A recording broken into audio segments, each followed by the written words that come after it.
जो पूरा देश स्वतंत्रता दिवस मना रहा था, तब शेरनगर समेत 6 गांवों के किसानों ने इस दिन को अपनी जमीन बचाने के आंदोलन के रूप में मनाया। शेरनगर, बिलासपुर, धंदेड़ा, कुकड़ा, सरवट और अलमासपुर के किसानों ने खेतों में तिरंगा फहराया और अपनी उपजाऊ जमीन को निजी बिल्डर्स को दिए जाने के विरोध में संकल्प लिया।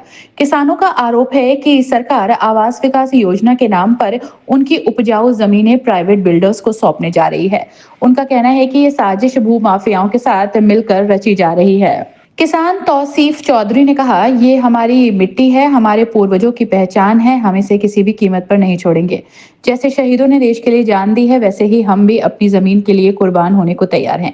किसानों ने सरकार से मांग की है कि उनकी भूमि अधिग्रहण की योजना को तुरंत रद्द किया जाए और ग्रामीणों की सहमति के बिना कोई भी फैसला न लिया जाए। श्रीनगर के किसानों का ये आंदोलन सिर्फ जमीन की रक्षा का प्रतीक नहीं, बल्कि आजादी के दिन अपने हक की लड़ाई का जीवंत उदाहरण बन गया। आपका नाम? तौसीफ चौधरी, शेरनगर।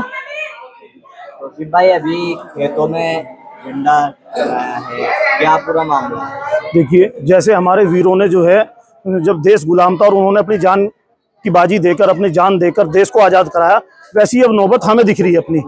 हमारे आवास विकास में जमीन लेने को जो है प्रोजेक्ट एक चल रहा है, उसके साथ साथ एमडीए का भी 300 साढ़े 300 बीघे का एजेंडा है। उसी के साथ में हमने जो है आज खेतों में, अपने खेतों में जो है स्वतंत्र दिवस मनाने की जो है एक घोषणा की थी कि भाई अपने खेत में बचाएंगे, क्योंकि हमें अपनी जमीन बचानी। अब वैसे ही हमें लग रहा कि हमें भी अपनी जान की कुर्बानी देके अपनी जमीन बचानी पड़ेगी। वैसे तो ये मानने वाले हैं नहीं, ये खून के प्यासे हैं। बात भी हुई थी इसमें, आपकी कुछ अधिकारी और मंत्री से भी बात हुई थी, क्या आश्वासन? देखिए, जिस मंत्री ने ये प्रस्ताव पास भेजा है मुख्यमंत्री जी को, माननीय कपिल देव जी से भी हम मिले थे, उन्होंने भी हमें आश्वासन दिया, कोई ठोस आश्वासन नहीं दिया। उसके बाद डीएम साहब से मिले, डीएम साहब ने कहा कि ठीक है, तुम्हारी जबरदस्ती नहीं लेंगे, पर उसके बाद भी अंदरूनी कार्रवाई चल रही है।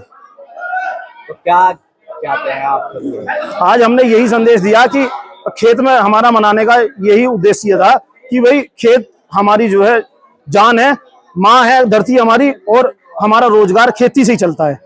अगर यही ना रहा तो हम भूखे मर जाएंगे। और दूसरी बात, अगर हमारा ये जो प्रोजेक्ट आवास विकास का है, अगर ये इनका कामयाब हो गया और ये जमीन चली गई, तो यूं मान लो हमें तो यहाँ से पलायन करने की स्थिति आ जाएगी। इसमें 6 गांव हैं और हमारे पास एक जमीन का जो है मतलब खेती बाड़ी करने के लिए यही एक छोटा सा टुकड़ा है।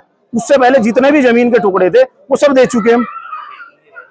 अपनी राय हमें कमेंट में जरूर बताएं और ऐसे ही लेटेस्ट अपडेट्स के लिए हमारे चैनल रॉयल बुलेटिन को लाइक, शेयर और सब्सक्राइब करना ना भूलें।